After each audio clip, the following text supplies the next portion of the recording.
In this video, I'm showing you guys how you can use the green screen effect on Edit app by Instagram. So it's simple and easy to do this. So you need to just select the video on the track there and you scroll down here, slide it. You're going to see green screen there. So green screen, your camera is going to pop up if you want to, say something about a video while the video is playing, what you see on IG and mostly YouTube Shorts and Facebook Reels and IG Reels and the rest here.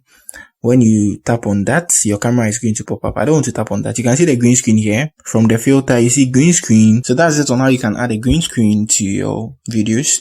It's simple and easy. You just need to select the video on the track, come to green screen, and then you, add whatever you want to add to the video. You're just going to record it. It will be added to the video. After that, you come here, you export it, you're good to go. If you want to run through some edits, you can edit them. I have a full video on how to edit everything on this app, so you can check that on my channel. If you are new here, give me a like, subscribe to my channel. That's it for the video. Peace.